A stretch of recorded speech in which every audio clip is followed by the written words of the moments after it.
when I was first married, I'd watch my husband and he'd eat and then he'd just walk away. I said, "Aren't you thinking about it? Aren't you wondering what you're going to eat next?" Or Like the food noise? the food noise. He said, "What are you talking about? I just ate. I'm done. I'm going on." I thought, that's an interesting concept. You don't think about it. He said, "No." He said, "Why would I think about it? I'm done. I enjoyed the food and I'm done." And so I thought, okay, there's something there that I don't know. And when we had our first child, Kate, I watched her and I breastfed, and she would have all these little signs that she knew. I knew when she was hungry. She knew when she was hungry. I thought, how do you know when you're hungry? You're just an infant. I'm an adult. I don't necessarily know exactly when I'm hungry.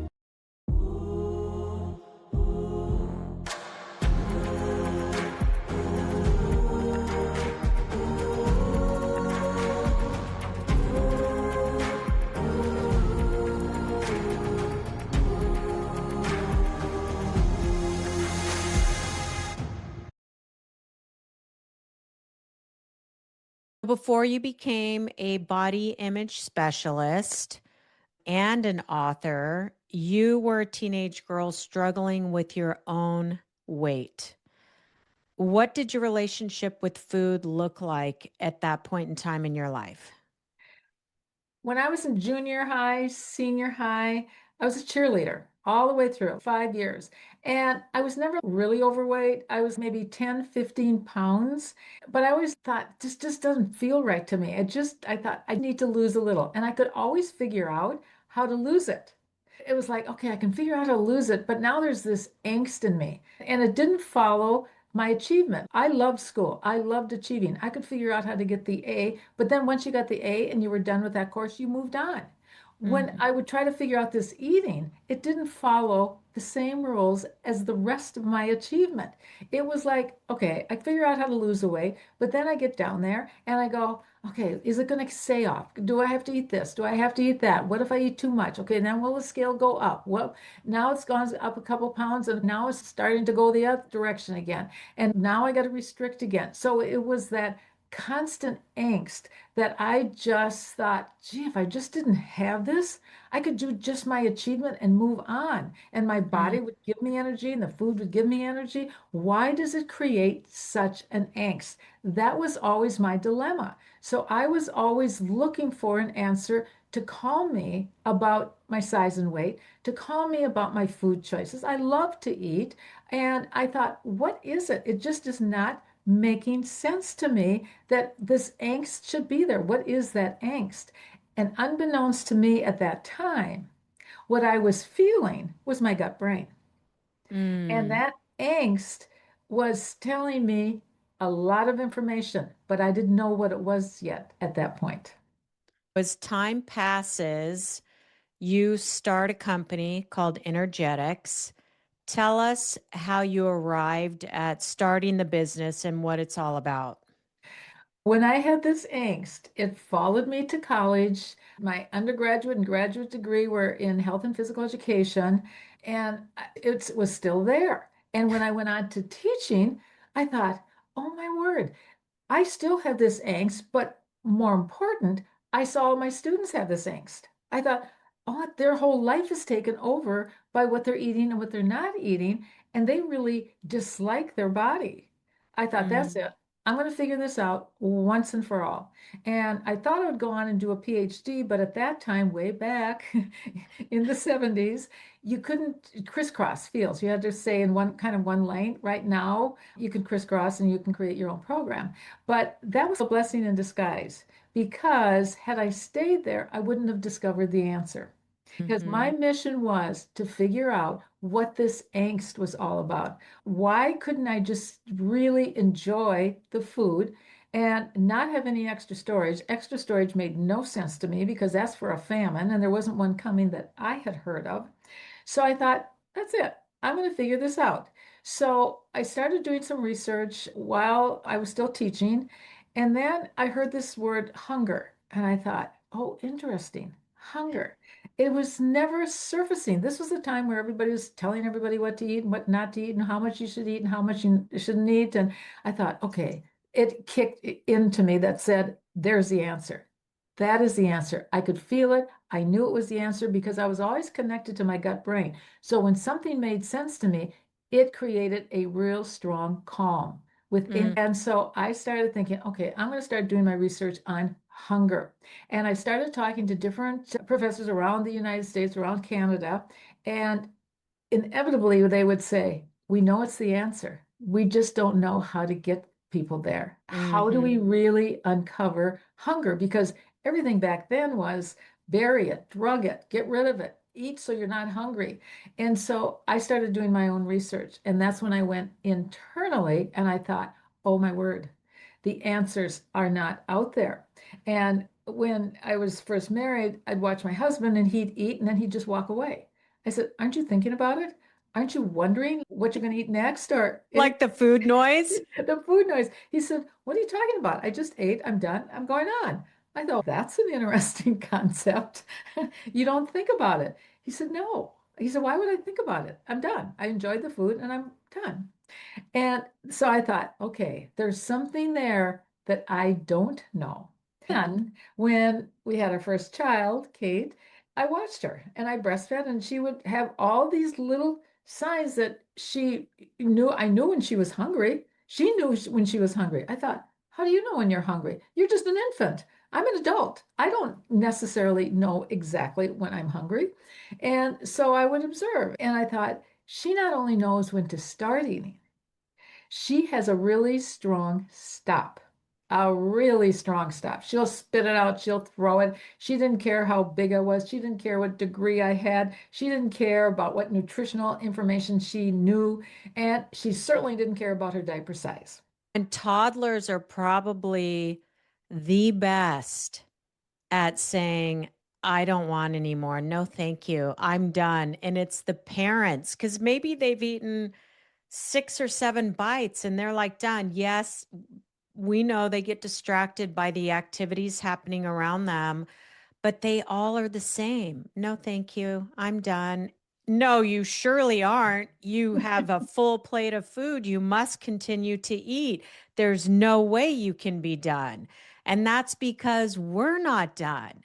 Exactly. And do we even know when it changes in an adult? Because somewhere along the way, we go from being a toddler and knowing when we're full and we stop eating to then suddenly there's a time in our life where many of us may not know when to turn off the eating.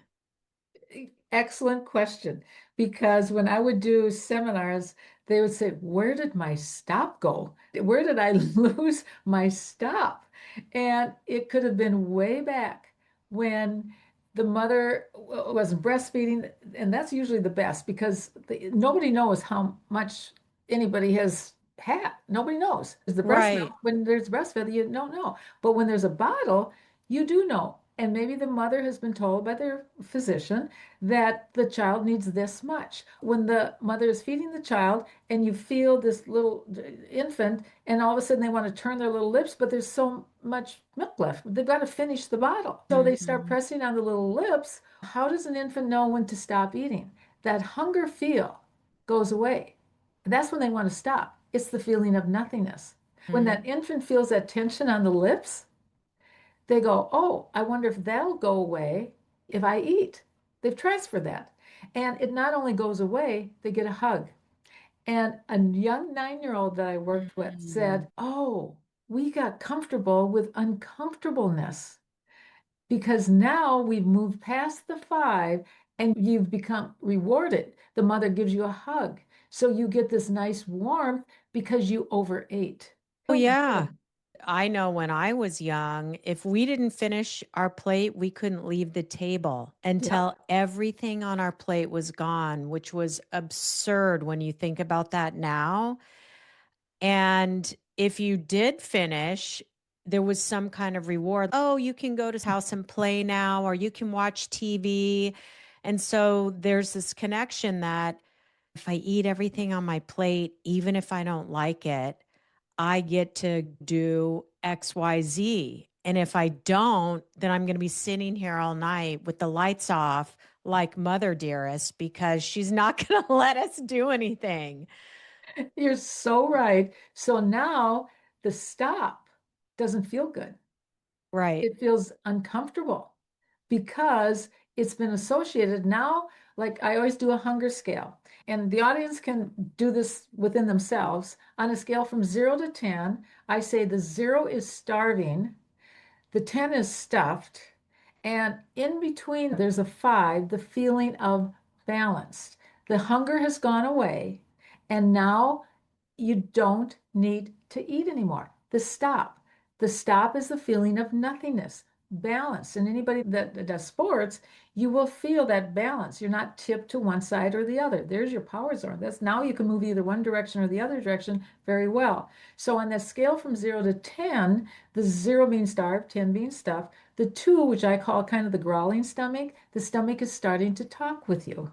And it's saying, Mm. I'm ready to digest more food. Then once you eat and that hunger has gone away, that's the 5. That's the feeling of nothingness. There's the stop. That's the true stop. But Mm. now that stop is difficult because there's pain associated with that stop.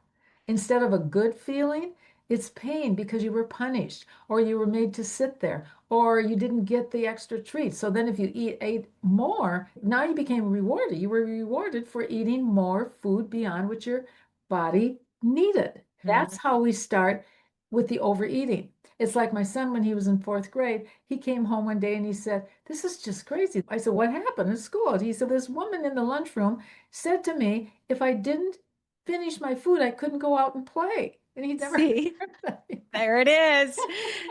It was a time in the world, and maybe parents are still doing it. I don't know, but it's absurd that it's happening because look at the obesity rate, especially in the United States with children.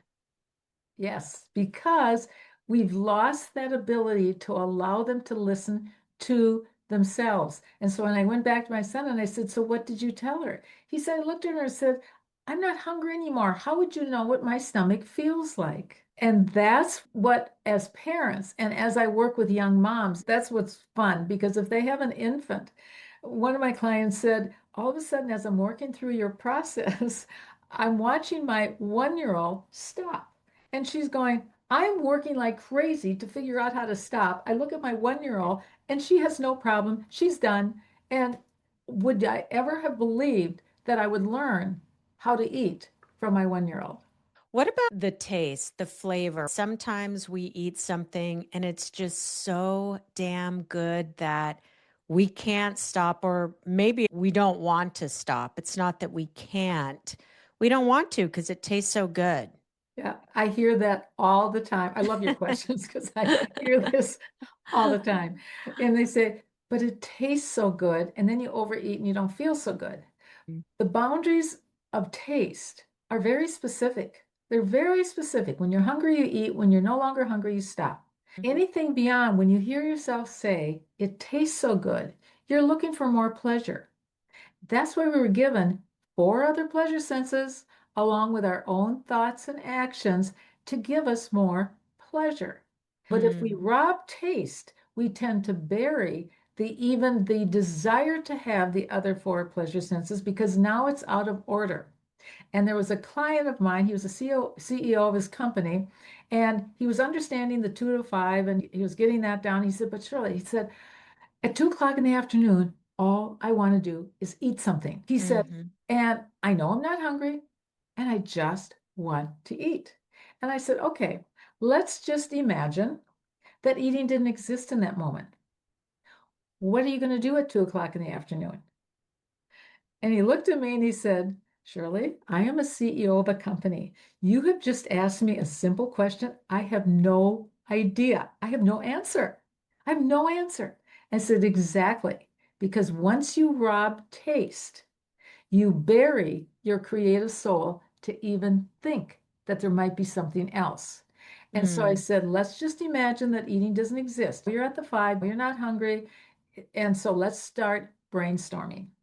I said, and it might take a while to surface. I said, what could you possibly do at that moment in time? And he said, I suppose I could look out the window or take a walk down the hall and all of a sudden things started surfacing. And he said, wow. He said, I never would have believed that it had buried my ability to even think. I said, when you use it out of order, it covers over your thought process. And so it becomes, I call it eating out of order.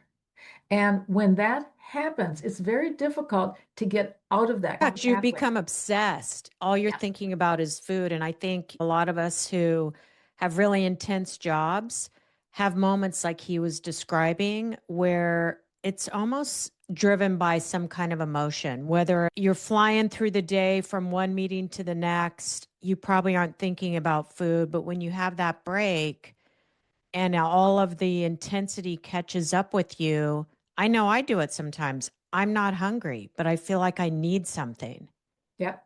The very word you used was need. I just got off the line before I came on to a woman was she said, Shirley, in the morning, I can wait for hunger. It feels strong. She said, in the afternoon, it's like a panic. I need to eat something. And she said, and I might be Yes. hungry. And I said, when you feel that rush, that need to eat, there's something mixed in with hunger. And it's the need to get back to yourself. It's the Mm. need to calm yourself down. And that's the work. I said, so I'm always saying in the morning, that's what we're trying to match throughout the rest of the day so that you handle everything in your life with your own thoughts and actions. And we have those four other pleasure senses to handle softening when things are difficult. So, what are some of your recommendations when we have those moments of need when we aren't hungry? Is it oral fixation that we're looking for? Is it that reward that I've been working my ass off today and I'm stressed and I have a lot of anxiety and I just shove something in my mouth? That feeling goes away. What is it? What do you do? Pause first, pause, and then just say, wait a minute. And then I always say, if eating didn't exist, what am I going to do? And it's really about pausing and just walking away because in that moment, and I'm always working with that moment. And when I work Mm, with my clients, they text me, they email me, or they'll call me because I need to catch them in that moment because that moment is very powerful. I always tell them it's the magnetism to eating when it's out of order that feels so incredibly strong. We mhm. keep replacing it with our own thoughts and actions, and we need to prepare for that time with our own thoughts. Your own thoughts are your most powerful tool to handle that moment. But I say all that, but you're changing the chemistry of your body because now you're using your thoughts instead of a chemical, food. So Mm. it in the beginning, the trouble is food works too well. Eating out of order works too well. It works. And in a moment, you're calm, you're connected to yourself, and then you go, but why did I need to eat? Now I have the extra storage. Now I have the extra food. And now I've destroyed my time when I really wanted to sit down and And I enjoy was trying to my lose food. weight. Why did I eat that? And the beating up starts. Yes. And then it just is constant. So I'm constantly catching that moment because when I work with people, there's never failure because that moment is information to me. I need to know your thoughts. Like the first thought you said, but it tastes so good. There's always something more to it. And I'm always looking for what else is driving your bus, what else is driving Mm. you to want to eat out of order when I know for sure, it's like I tell my clients, I know for sure you don't want to eat out of order. I know you know what a two feels like. I know you know what a five feels like. I know you want to get rid of your storage. So something else is driving your bus, and we will always figure it out. That's why I like to get to them as close to that moment as possible because that magnetism is huge. And you're never going to feel as good in the beginning as that food feels because that food is concrete. It's on your lips, it's going down your body, it's going to every cell of your body. But that's what I gradually start removing is the interference eating, the eating out of order. God, it sounds like a terrible addiction that we all have. It's just Right? eating out of Because order. when it's 2 o'clock and you're like, I'm not really hungry, but I need something, I'm going to go grab some food. That to me is like an addictive behavior. And I bet this guy that you're talking about probably has that feeling regularly around that same time. I've done it myself too. You've eaten dinner. You're not hungry. You sit Mhm. in front of the TV to disconnect from the reality of work world. And you're sitting there and you're like, I need something. Yep. That whole description, the number of times I work with people on that very issue, usually I say, do you have the right to do nothing? Do you have the right to relax? Do you have the Mm, right to simply just be with yourself and not have to think? Watch some mindless show. Do you have that right? Because generally, what starts to surface is, I need to be doing something. I need to be doing something. So, the action of eating, you have to understand what interesting. eating is doing for you to know how to get the eating that's out of order out of there. Because what is eating? And when I first started developing this, I thought, what is it with this eating? What is it doing for us that is causing all this angst? And so I thought, oh my word, there's so much It so we go on the does. deed, we get a feeling in our gut, and instead of understanding it and really feeling that feeling, the minute we feel uncomfortable, oh, I need to eat something. It happens like that. And what does it do? Is the eating says, okay, I'm going to make you feel pleasant. I'm going to calm you down, but you need to get back to yourself. You moved over to me. Eating is chewing, and the eating, so you eat something, you're back inside yourself. It calms you in an instant, will Mhm. calm you down in that It moment. does. And it works. It It works works. It's like a too well. drug. It works really well. It works really well. And then you're just frustrated, and then the beating yourself up starts.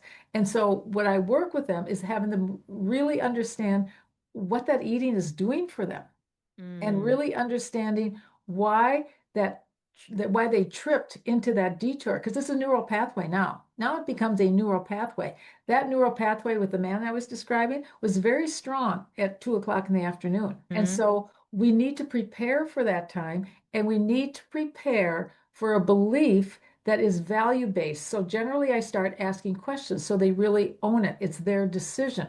Do you want to use your own thoughts and actions in that moment instead of eating? And it's funny because one of my clients said, no, I don't want to give up that tool of eating. It works too well. Yeah, I've been in this situation a million times. And I think for me, it's because of how intense my work schedule is. And when that free moment comes, I'm like, I need to go eat. I need to eat something. I'm sure it's related to you've now stopped. And I love what you just said. Like, you feel like you need to do something, but you don't want to work. You want to take a break. And you're like, I'm not really hungry, but I'm going to eat something anyway. And we're probably not thinking it's going to make me feel good, but it's just, I need it and I'm going to go have it. What you said in I think it was the second sentence, I need a break. I need to do nothing. I need to take a break. But our break, instead Is of eating. really believing that we have the right to take a break, because that's what eating does. It gives us back the right to do what we're not allowing ourselves to do. So what you Mm, don't own, eating will do it for you. interesting. Now, how does this play into the million types of diets out there? You've got intermittent fasting, high protein diets, low carb diets, keto diet. The diet names go on and on. Mediterranean diet. If someone were to practice your techniques, how do food types play into this? I get back to total, and this is where I'm different, and they call me a disruptor. And it's just so crazy to me because I thought, I'm just going back to the basics here.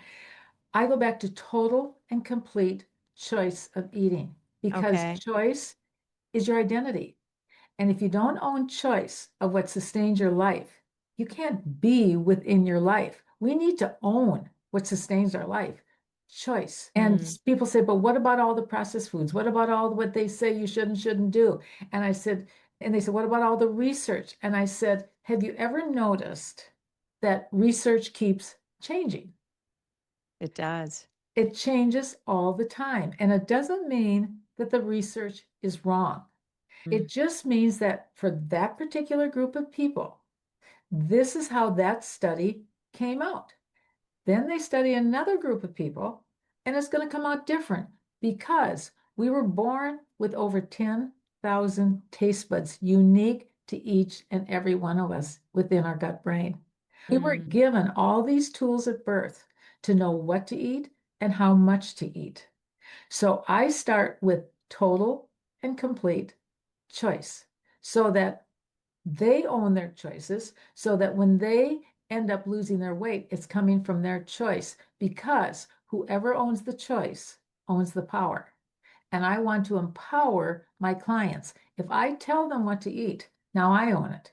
That's not my mission. My mission is truly to resolve all eating and weight issues. And So that's mind bending because when people think of a diet, the first thing that comes to somebody's mind is restriction, volume restriction, types of food restriction. And I've seen people who are like, I'm on a protein diet.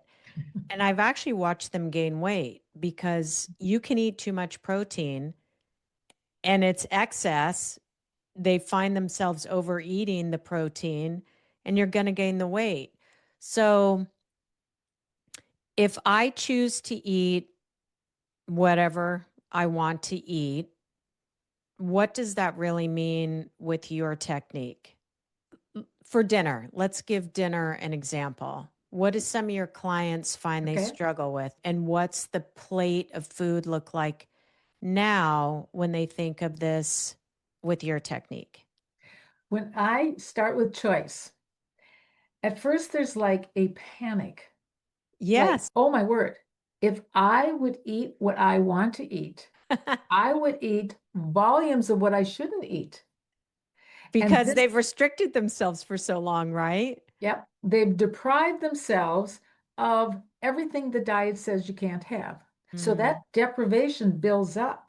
And that's where sometimes with intuitive eating, unless you have a very detailed process, and that's what I've developed is a very detailed process because I open up choice. They're going to panic. So I have a process of really guiding them to their body because they need to understand that this is a process to bring them back to their own hunger, to their own choices. But that deprivation is so built up inside of them because they've tried every single mhm. diet out there by the time they reach me. And so I understand that. I understand that panic. And so it's more about, okay, if the quantities that you normally ate would be 2 to 5, I might start them with a 4 to a 7. But I start with a few little rules that are sitting before you eat and doing nothing else while you're eating. I need to Mm. have that focus. I need that awareness. So even before we don't even talk about what they're wanting to eat or what they're choosing to eat or what that is. I've got to start out with awareness that they're actually starting to eat. So if you're sitting. Because if you're standing and eating and walking past the kitchen and grabbing something, that stuff, as one person said, that stuff doesn't really count. Love that. I really didn't eat it. I did, but I really didn't. It's awesome. So I said, guess what? You can't hide from your body. The body will always know the food's in there. So That's this right. process is about keeping them honest with themselves. My kind of recording is really recording. It's not a report card. It's a recording card that they see every eating occasion on that paper. So Mm. a nibble matters. That's why even a nibble, grabbing something, if you're standing and you forgot to sit, there's all kinds of information in there. So it is a very detailed process to start with because I just let them choose what they want.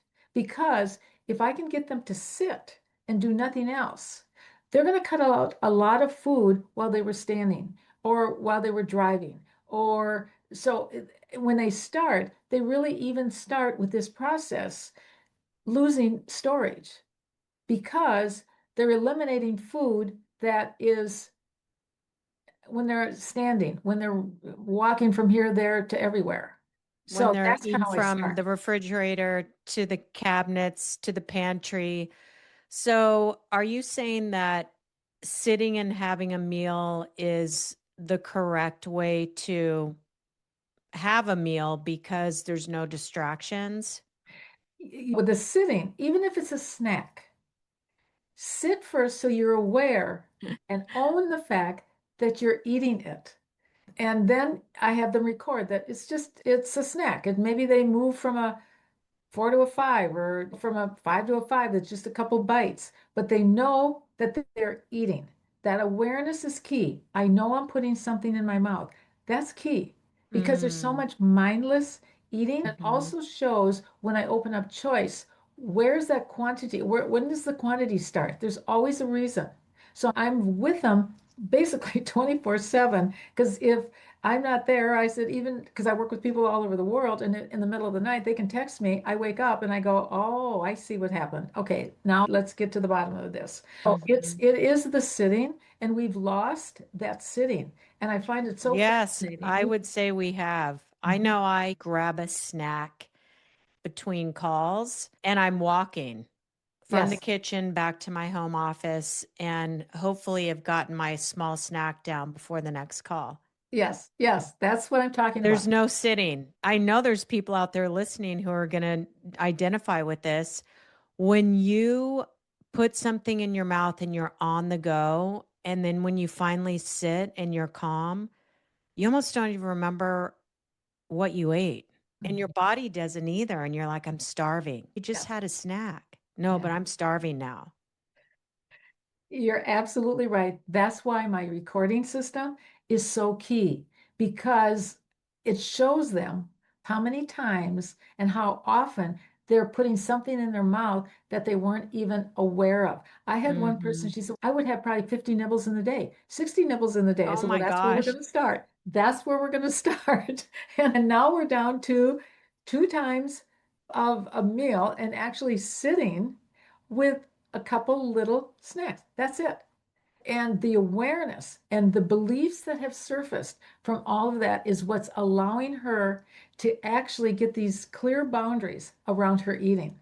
Really clear boundaries, because that's what we've lost. Now, when you think about the people in France, I always thought they had a country structure that they're starting to lose now, which is really sad because they never ate on the run. They always had their meal, they were sitting, and then they knew that they were going to have another meal, so their quantities were never large. And people would always Hmm. not going to a French restaurant because they didn't get quantities. And the French people didn't want quantities. That's why they always said, how can a French person eat what they want and be so slender? And that was always the question. And it's because they had a country structure that it was wrong not to sit. It was a country structure. And they knew they were going to eat again, and they took the time to do it. And now they're starting to eat on the run a little bit more, and the weight is starting to go up again. It would be good if they got back that country structure, but it's that structure because structure is important. Hmm. And we need to be aware of when we're starting to eat and when we're stopping. So I have them record their start number when they're sitting, doing nothing else. Then before they stand up, they record their stop. So now once they stand up, they know now they need to use their own thoughts and actions and their pleasure senses to handle their life until they're ready to eat again, and then they sit. So there's a strong start and stop. That's what's missing is our boundaries. But people are always trying to restrict with either a group of foods, a particular food. They need to say that they need to add more. And that whole protein thing, oh my word, because I have so many clients, they can't handle all that protein and they're feeling miserable. I said, listen to your Hmm. body. Your own body has better wisdom than Hmm. any research out there because all that research is studying different people. You can read the research, you can learn, but bottom line, like I said, in those studies, if I said to you, shrimp is healthy, it has all these nutrients, all that is protein, but when you eat it, you have a reaction. Who's the final authority? You are. You. Yeah. That's where I start. You're the final authority, how you feel. And when you go to a doctor, he always says, how do you feel? How do you really know how you feel unless you're in your body? Mm. How do you feel? Because there are 9 messages to one, from the gut to the head versus the head to the gut. And if we are in our head, not listening, we're cutting out 90% of the information, the little whispers from our body. Then, and the trouble is, the body will whisper, then it will talk a little louder, and then it will scream at you. So it's Hmm. important that we really listen to the messages. And so I lay that internal groundwork with total choice connected to hunger because those boundaries are within the gut brain. Yeah, talk about what the gut brain is. What is that? It's interesting because I wrote my book back in 91. Dr. Michael Jensen of the Mayo Clinic wrote my foreword, but it wasn't until the late 90s that Dr. Michael Gershon named the gut brain the enteric brain. It has so many messages. It's got taste buds in it. It's got thoughts, and I can describe it a little bit better. Do you ever hear yourself saying, "Oh, I just knew," or instinct, or butterflies in my Yes. stomach? It's Yep. that's all the gut brain. You feel everything. You're alive there. There's your identity. There's who you are. That's why that food noise that they're talking about, I need to hear those words. Those are part of you. I need to surface hunger. Hunger means you start eating. I'm not going to bury hunger or remove the food noise. That's all information. That's all a part of you. That's all part of your whole wisdom. That's your wisdom. We don't want to Mm. bury that. We don't want to drug it. We want to surface it and honor it. And that's why I always say they always want to bury hunger or do whatever they're going to do to it or drug it or whatever. I want to honor it and respect it. Let's go back to the gut brain and the food noise more than anything, because you're saying it's a part of people. And I had a period of time in my life where the food noise was grander than any other thought in my brain. And it really took a hold of me. And I've gotten past that. But what about people that are in that today, or people who don't even understand what food noise is? They may not even have identified that they have food noise. Can you talk a little bit about what food noise is? Sure, when they might hear a thought of, you just described it, but it tastes so good. It's any thought that is out. The food noise could be a value-based thought. I really like the taste of this. I'm going to stop eating when I've had enough. That's good food noise. Or I really like the taste of this particular food. That's good food noise. Oh, The food mine were noise, never good. It was like, what can I have now? I yeah, need something. I want something. I need to eat something. I don't know what I want, but I need to have something. that all comes from when I hear those words. And when I'm working with someone, I'm always listening to, okay, what do you need? What do you want? Because Food. it's always something. That's it. See, it's always at the food. The food always solves it, but I get the food off, and now I hear the actual words, the actual food noise that's going on. What do I need? What do I want? Like you said, the break. Okay, I need a break. I was listening for those words when you were talking. I need a break. So the food noise is usually wants or needs that Mm. either you haven't given yourself the right to own it, you haven't given yourself the right to really explore it. I always Hmm. say, be curious. What is that noise? What is it saying? What is it saying about you? Because there's a lot of non-value based beliefs that has to do with the food noise. It might Hmm. be you need to finish your food or you're bad. That's food noise. You've got to keep eating. Or you don't have total choice and you might hear, I really shouldn't be eating this, but I'm going to eat this. That's food noise. Okay, do you really have choice of what you really want to eat that feels good to you? Or do you have all these rules? I'm constantly removing the rules from the head because Yeah, I the head bet. rules. Because of all the diets that are out Mhm. there. You open up a magazine, you watch TV, you're on social media, the ads are out there. There's people who are in great shape. There's people who shame themselves because they don't look like somebody that's on social media. That's a whole different problem. But at the end of the day, there's all this pressure and stress that's created by these outside environments that we start to adopt and carry. And I think interferes in being able to lose weight. I think the basic answer is I'm going on a diet. Oh my God, I'm going to start today. Okay, why am I suddenly craving cheese crackers, ice cream chips? Everything that you've restricted out of your diet is everything that you want. And that's the biggest and toughest hurdle to overcome is having that willpower. So, do you talk about willpower with your clients? And what do you tell them to do with that? When I talk about willpower, it's more about honoring the feel and be curious. why the magnetism is still there. Be curious what messages you are hearing. So it's more about learning and understanding than willpower. But it's also that pause when you know you're not hungry. We need that pause so you can take the time to ask, why do I want to eat right now? And the more you start asking questions, because that's what I do for my clients, because when they get Mm-hmm. stuck in that, when they get stuck in that feeling of magnetism, it's like their thinking process disappears. And so when I Mm-hmm. get there, when I start asking questions, we always get to the answer because the answer is always inside that gut brain. I can always get there because everybody owns this. Everybody was an infant at one point in time. That's the beauty of this That's true. process. That is very true.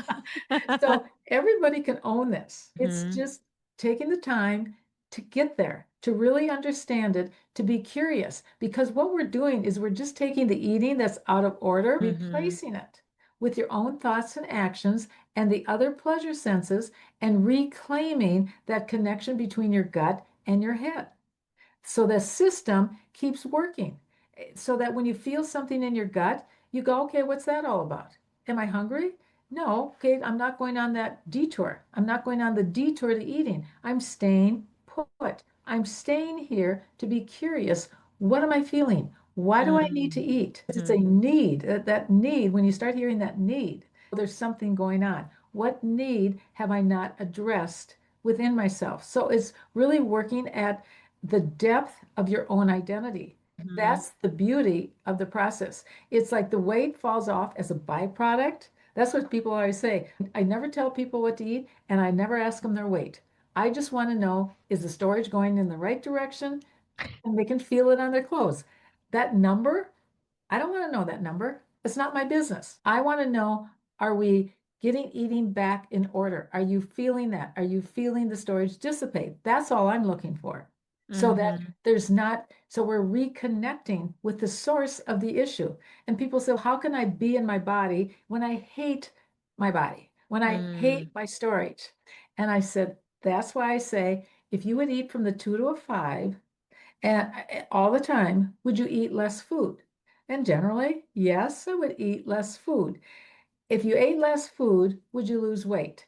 Yes. So I said, good. Can we just put the size and weight now on the shelf and leave it there because we're working at the source? Because if you're thinking size and weight and you don't like your size and weight, that's a feeling that you can't do anything about in the moment, a feeling Mm-hmm. that doesn't feel good. It'll depress you. That's what's depression, a feeling that you can't move out of.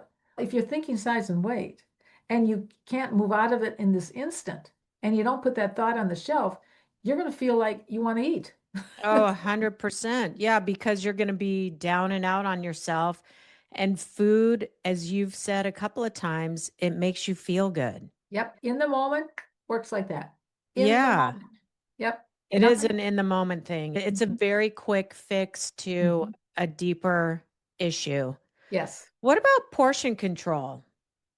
Whenever, and I want to go back to also that intermittent fasting, portion control, that's all in the head. It's in fact, one of my clients said, because she's about my size, she said, just tell me what you ate and or how much you ate. And I, I said, it may change. So I don't get into portions. I get into feel of my body. What does my Mm, body feel like? And it was interesting because one of my clients, she was all taken care of. Everything was good. And generally I try to get all this resolved so that they can move on on their own. And then all of a sudden I heard from her again. And I said, what just happened? Where did you lose that real strong connection? You had it. And she said, I was listening to so and so talk about how many little bites of food they ate. I said, where did you start listening to other people tell you how much you should eat? mhm. Totally took her off. But that's what you were talking about the media, how all of a sudden we're so wrapped up into what somebody else is doing and what somebody else is looking that it distorts our own belief within ourselves. I think there's days where I'm hungrier and there's days where I'm not as hungry. And it shifts depending on what you're saying is what the body wants that day, because every day is not going to be as demanding. If I am at the gym and the focus is leg day, I know I need more food that day because otherwise, if I put my body into that state of starvation, I'm going to have food noise all day long. And so when I know today's leg day and you're going to be hungry as a horse, I make sure to have the healthy breakfast. It's more food, but it shuts all the food noise down. The next day, I might just do cardio and I'm not as hungry. Yeah.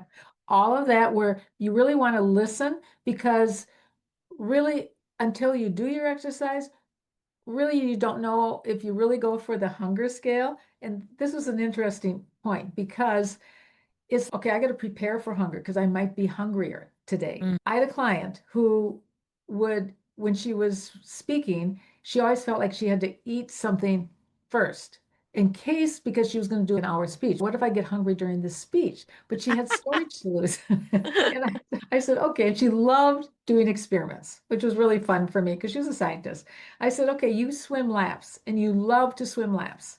I said, let's go there when you're at a 3 and you're not really hungry yet.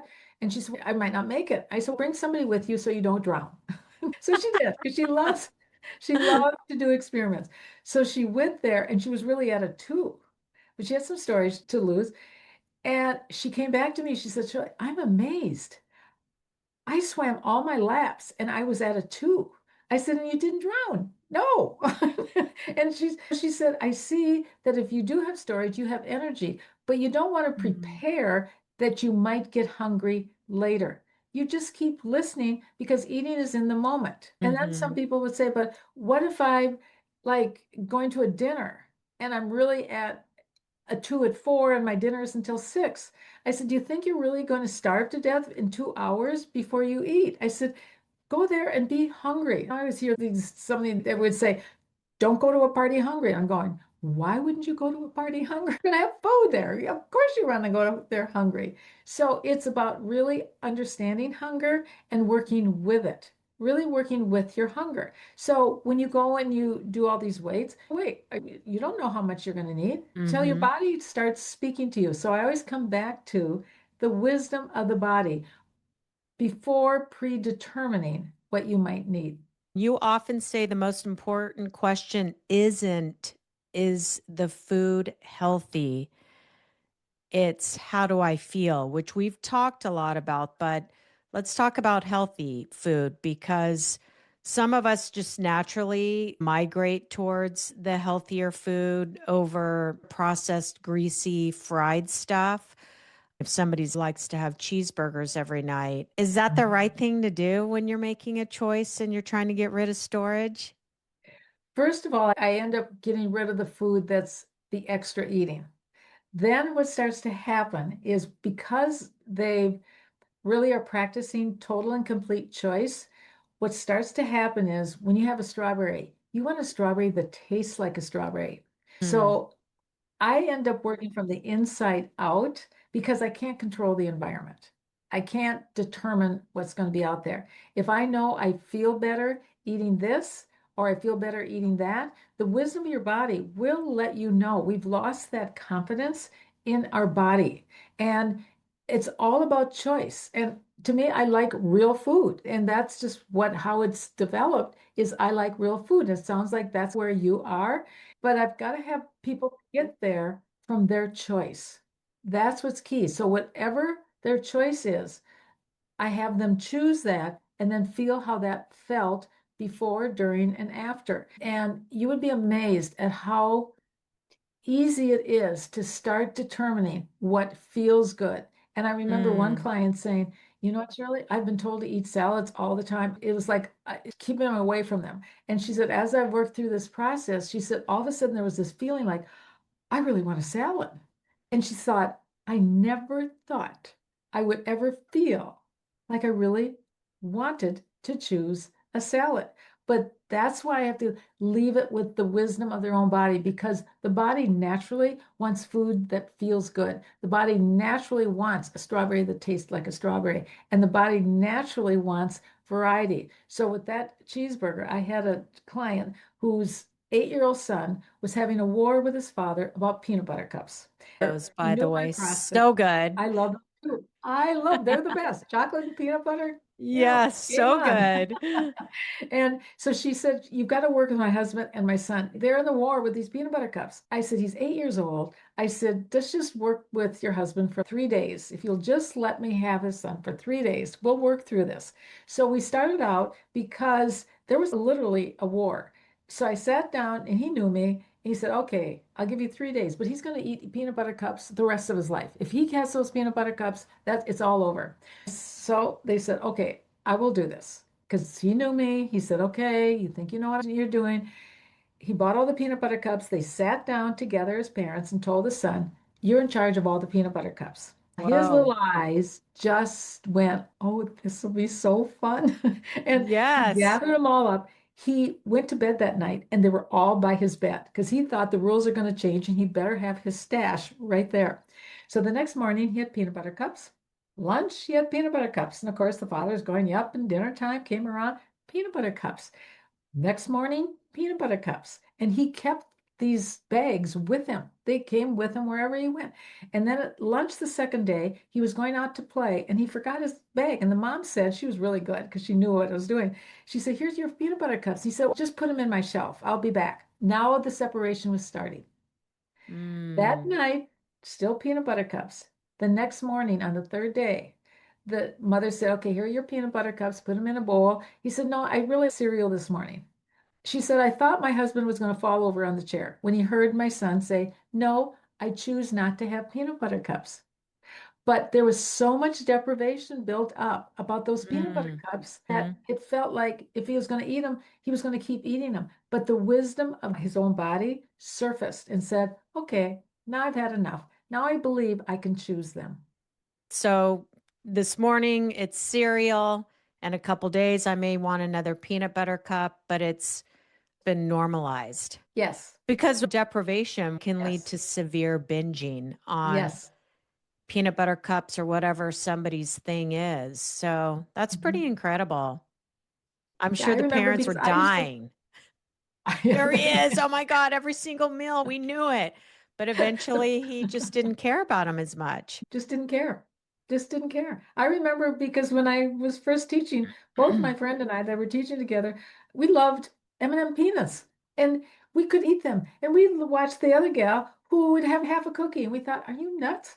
Eventually, that's exactly what starts to happen is when you feel you shouldn't be eating it. I always say you can't want to should. So I take off the shoulds so you Mm, can want to should. I mm. open up choice so I get nutrition at a deeper level. It is interesting because when you think of it that way, it probably shifts for some people. What would I have for dinner or lunch or breakfast if I were choosing for myself? Because a lot of times people who are trying to lose weight are choosing because of the program. I'm on a Yes, high protein diet. I'm only going to have eggs this morning. And your friend's having a bagel with cream cheese. And you're like, God, I want that. You don't have it because you are following a program. So it's no longer your choice. So and it would choice. be wild to say it is my choice. And I'm sure people go gangbusters in the beginning. Do your clients? I really work with that because I know how much deprivation has built up. And I want them Yeah. to know you can really lose your storage. And this is the way to lose it with intuitive eating. But mine is like intuitive eating with a detailed process, and I'm with them. That's the other thing. I am with them. So they don't feel that panic, like they're going to keep eating and eating. I want to know in that moment because that deprivation has built up. And Hmm. I want to know why that deprivation, where is it? Does it come totally from choice? But there's usually something underneath. So I work with them so they feel very comfortable opening up choice. Absolutely. So, have any of your clients thought or shared with you, okay, so I'm going to make my own choices? And maybe their choices were, again, we'll use cheeseburger as an example. I've deprived myself of cheeseburgers for way too long. That's what I'm going to have. And maybe they have it several days in a row. And the body then is okay. I want a salad, or I'd love some broccoli with rice and a grilled chicken breast. Have your clients experienced that? When you eat too much, Yeah. because You can eat a half a hamburger. And there may be people that feel fine with that. Other people don't. It all depends on what each person feels within themselves as to how Mm-hmm. that food reacts with them. So Mm-hmm. and as you keep understanding total choice, now it's not coming from deprivation. It's coming from what your body feels good eating. It Mm-hmm. really feels good eating. But if I start telling them, now they don't own it. Right. So they've got to feel, okay, that didn't feel so good. They don't even know if it did, but a lot of times they'll eat it and they go, okay, I thought I liked it. I don't really like it. It didn't make me feel good. As I go with Mm-hmm. taste and feel, and we get rid of deprivation, and we really feel like, okay, what did my body feel like after? What did it feel like during? What did it feel like after? And it's a real system that becomes theirs. And I have worked with so many that they go along fine, and then all of a sudden they get tripped into what somebody thinks they should be eating, or somebody's a Mm-hmm. comment, and their confidence is shaken a little bit. And then when they talk to me, I get them back to themselves, back to themselves. What did it feel like to you? It's being more aware. So eating mindfully and not mindlessly, and sitting and having your meal. I love that one. What would you say to somebody who's listening as we wrap up that's really struggling with their weight on where to start? I say start with sitting. Just make sure you sit first and make sure that you're doing nothing else. Really taste the food. Feel what it Mm, feels like to really taste the food and choose in that moment what you want and really taste it, because in choice, there are boundaries. mm, Because what's, you talk about addiction. What's addiction? The act of decreasing choice. If you don't own the start of a particular food, how do you ever own the stop? So you need to mhm, choose the start. I have the right to choose the start of what I am eating, and mhm, then really be with it, enjoy it. And then when you're done, stand up and go, now I'm going to be living my life. There's where the difficult part comes in, because they've so fused it with their movement and helped them move through the day, either nibbling or taking the break or what, all the different reasons. I do offer a free half an hour consultation to explain a little bit more what this process is all about. But it is the answer to all eating and weight issues, because I bring them back to themselves. And that's the mhm. only place where there's true eating boundaries, where you're meant to be. How can people reach you? I have a website, and it's Energetics. Everybody spells it EN, but it's INNER, Energetics, energy from within. That's my website. They can also reach me by email, shirley@energetics.com. They can sign up for a free consultation. Sometimes I will put out a masterclass and I will take one particular subject, like what you described, but it tastes so good. Why can't I stop? And there are some of those master classes that are previous ones that they can purchase on my website, or they can work with me one-on-one.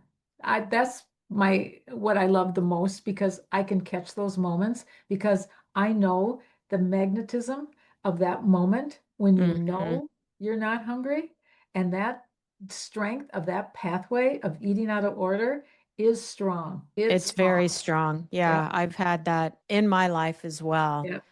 Well, this was incredible. You have shared some amazing tips with everybody listening. And I believe if somebody really wants to change, they should have a coach. You need that Yes. mentor, that coach to really help change the way that your mindset is. I'm sure your online programs are incredible, but there's nothing more beneficial than working with somebody one on one. Yeah, and it's interesting that you say that, because when I created this course, because I always used to do just individual, but I thought I need to reach more people. And when I created this course, I have over 60 videos, I have handouts, I have checkpoints, but I knew they still needed that one-on-one and as close to that moment as they could. So that's what I do with that course, because I know how strong that magnetism is.